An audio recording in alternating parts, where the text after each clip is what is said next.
Miarabantsika rehetra manaraka ny RBC TV hoanao zay mbola tsy abonné de manasa anao tenako abonnez-vous mba afanao manaraka tsakatsendava ndro zava-misy eto amin'ity verenetsika ity. Tony resaka mboy manambola tsy de manam-potoana zao de ataoko selfie izy fa misy vidéo nifaneso herinaivo alefako aorianan'ny introduction zay ataoko ity izay milaza moa ny heviny mahakasika ny raha teny mboy malaza iny araka ny nambarana hatrizay moa de tsy mino izy hoe fanampozinina izy mety botulisme io na zavatra hafa ary nao mafisiny fa ny fitondram-panjakana mihitsy no presque makomba ary mpamon'olona miaraka amin'ilay tompony anniversaire. Toy izao ny zavatra niseho anao zay tsy naraka nisy ilay anniversaire teny amboy malaza nisy olona 50 teo angamba zay nasain'le tovavy kely de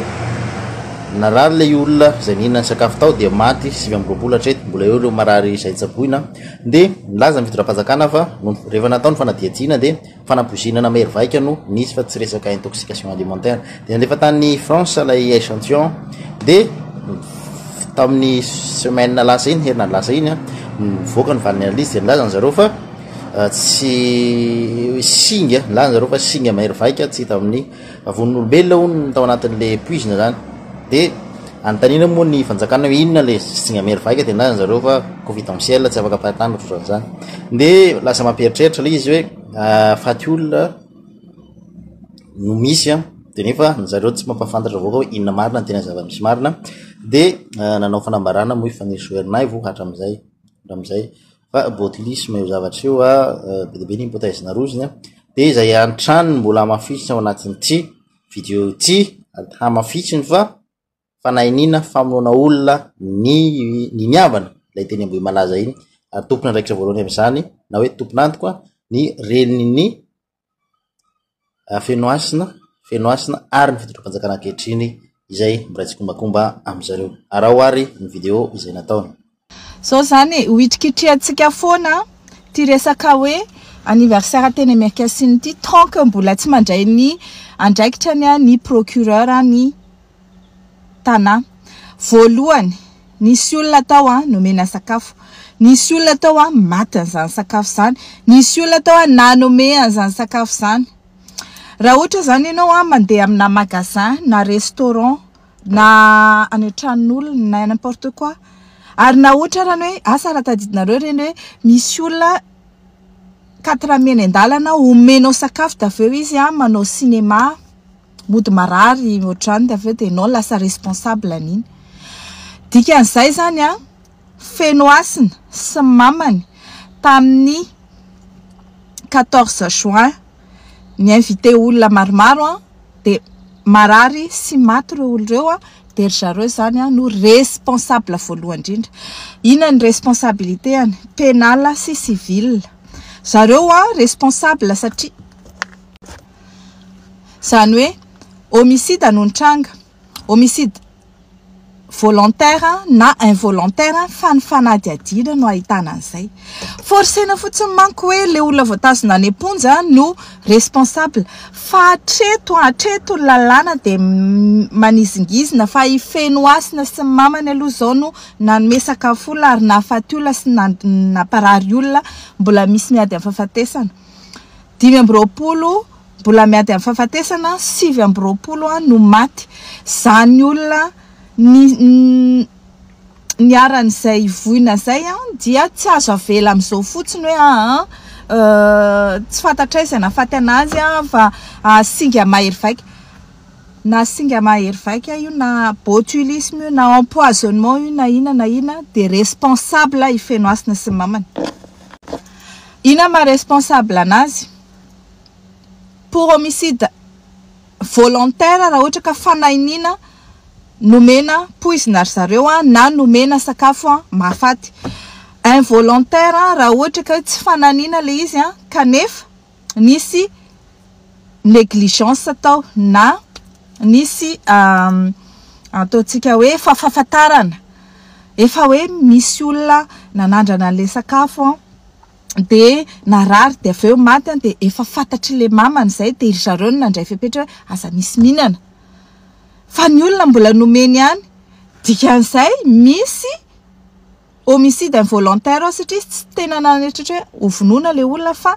kosa hoe meo an'le sakafo anany efa nialana vola io. tsy maninona fa le façon de responsable izy dikan'izay zany reo mpianaka reo de tokony andeha fitsarana koa akoatrin'ireo olona izay andeha fitsarana. Avy eo fanjakana koa manana responsabilité ary goavana be mihitsiny. Inona ny responsabilité amin'ny fanjakana? Raha ohatra ka botulisme io de misy anankiroa ny responsabilité amin'ny fanjakana. Inona mahatonga le botulisme? Fatapahan-jiro, rupture de chaîne de froid. Raha ohatra ka tsy botulisme izy fa zavatra hafa indray, ataontsika intoxication noho ny menaka, lafarinina, sakafo tsy zarizary satria lany daty na sakafo tsy fihinana satria mbola nandeha eny amin'ny tsena ihany fa naman'ireto mpitondra ny mpanafatra sy mpivarotra azy de tsy sahy zareo atao ny enquête. Raha izay le izy de tena responsable total ny fanjakana sy ny olona izay napiditra an'ireo entanareo na lafarina io na menaka io na zavatra hafa. Ireo nefa ny arovan'ny fanjakana mafy de tsy ataony ny enquête. Manaraka izany raha botulisme de ny symptôme rehetrarehetra nefa ny symptôme na botulisme. Ny tsara fantatry ny olona ny botulisme tsy hoe arety mifindra ka hoe raha voan'ny botulisme ireo de tokony efa maty marobe no mikararana. Le sakafo niaran'le rupture de chaîne de froid sy ny vadika poizina no mahafaty ary zay rehetra aninana an'io de maty sy narary. Fa tsy hoe contagieux le izy ka ny olona rehetrarehetra raha Madagasikara no vo. Par contre milaza ny lalàna fa maladie à déclaration obligatoire ny botulisme. Ka rehefa misy symptôme na botulisme ohatran'io de tsy maintsy manao déclaration ny fanjakana mba ahafahan'ny OMS manafatra fanafody satria ny fanjakana tsy manana an'le fanafody antibotulika izay mariako ary averiko 5 000 € ny anankiray.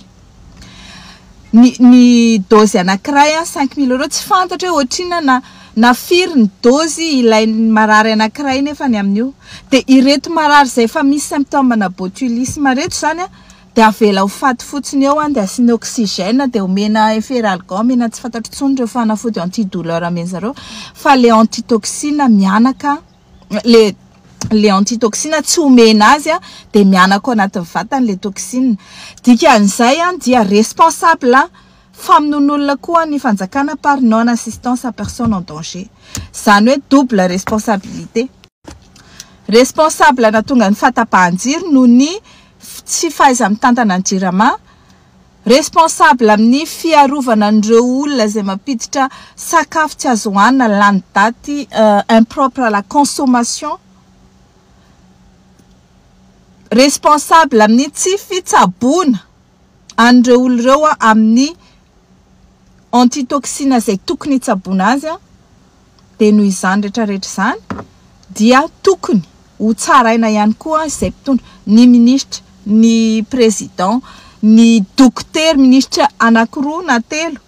responsable an'izany ministra ny varotra sy ny industrie izay manafatra an'ireo sy ny commerce, ministra ny santé izay nanizingizina fa tsisy botulisme zay tompony andraikitra akoatran'izay ireo dokotera ihany koa izay manafina an'le aretina mahafantatra zao hoe symptôme botulisme de nefany tsy mandray ny andraikitra izay tandrify azy amin'ny fizigizinana hoe botulisme mahazo an'ireto marary reto tokony ho tsaboana amin'ny toxine antibotulika ireo.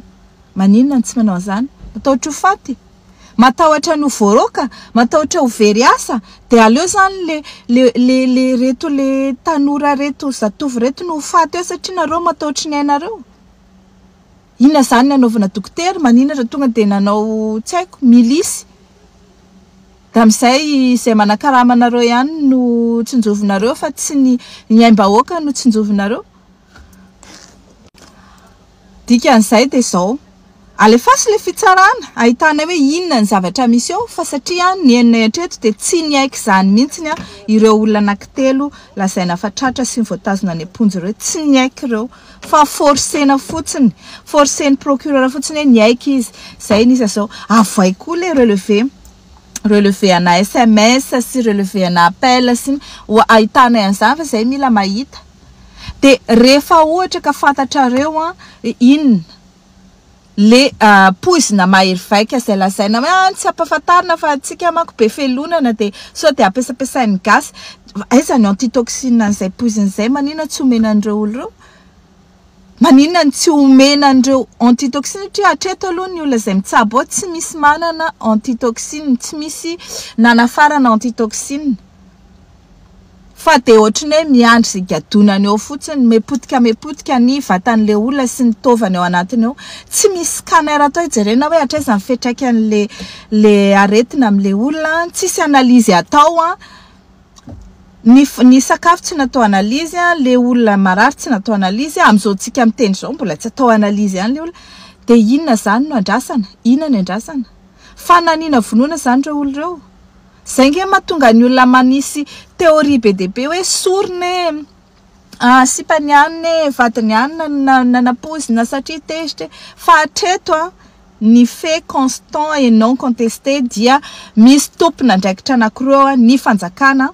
ny dokotera ary ny mpianaka izay nanao ny anniversaire ka za zany de miantso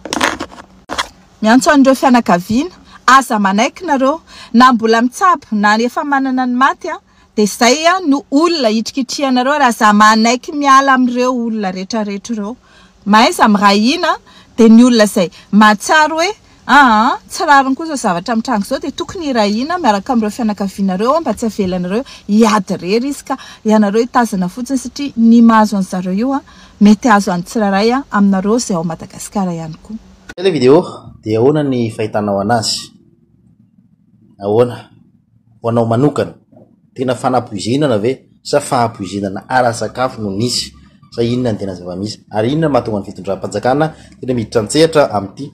zavatra ity fa adininy ny tany amin'ny faritrafitra tany Mahajangana izy tany Toamasina izy tany Fianarantsoa izy tany Toliara nisy ihany koa izay ataontsika hoe intoxication alimentaire zay ary nisy fahafatesan'ny olona ihany koa nandritra izany rehetra izany fa tsy nisy fanadiadiana misongadina ohatran'izany. Rehefa avy eo zao aneho ny hevitro mitokana fa iny aloha ny fanesoerinay miraso.